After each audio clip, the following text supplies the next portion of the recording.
Hey, first song that I thought about. This is a song that's actually on my playlist when I'm at the gym. It's actually called "High Power" by Kendrick Lamar. It was released in 2011, I believe. J.Cole was the producer.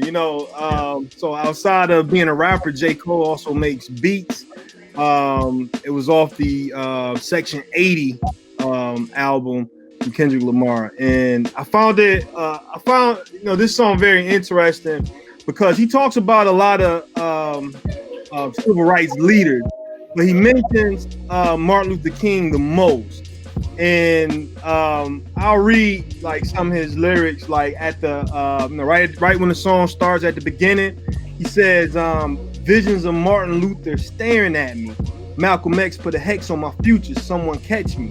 I'm falling victim to a revolutionary song," right? And that kind of sets you up for the rest of the song. That's the tone of the song because with that whole high power philosophy, it was to bring up, because in hip hop, sometimes you can get a lot of gun talk, a lot of violence talk, negotiating violence in a clever way.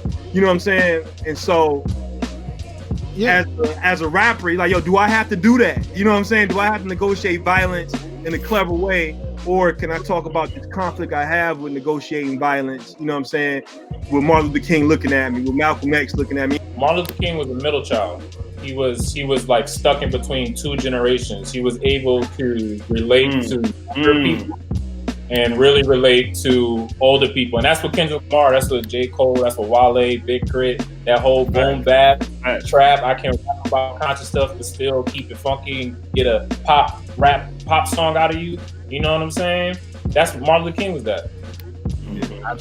Absolutely. And I guess what makes Kendrick Lamar brilliant as a writer is he's a study in conflict. So the conflict that you're talking about, he always toys with these lines, like that last verse in the Blacker the Berry. He's talking about all these things that he could do. This we live in this double consciousness. So he had all of these symbols of being black or being a progressive black person that he engages in, be it talking about Marcus Garvey and talking about the Black Panthers and understanding their ideology and things of that nature. But at the end of the day, has he done things to harm black men as well? Yeah. And I think that's a conflict that we all live with. And I think it's a conflict that we live with as educators as well. Because, since I've kind of left the fray for a couple years, I think about all of the great things that I've done to impact the lives of young people. But also there were some decisions I made that destroyed black men or that had the capacity to destroy black men. So I understand where he's coming from as a storyteller, being in a position where he's just expressing the dichotomy that makes every person. So, that toy between King and Malcolm X is just par for the course for him. Absolutely. Martin Luther King's interpretation and his reality is presented in two different ways. The way that Martin Luther King is presented is just, I have a dream and then he died and that was it. But people never talk about how his approval rating among white supporters was completely terrible. Like he was literally getting publicly exiled before his death. And it was really because he was a provocateur.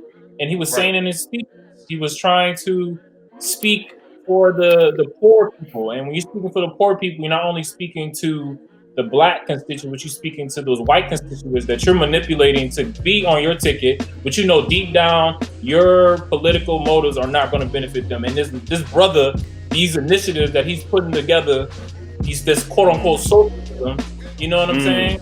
He's talking about stuff that we're still talking about now, And to keep going back to it, Martin Luther King was a born sinner. You know what I'm saying? He was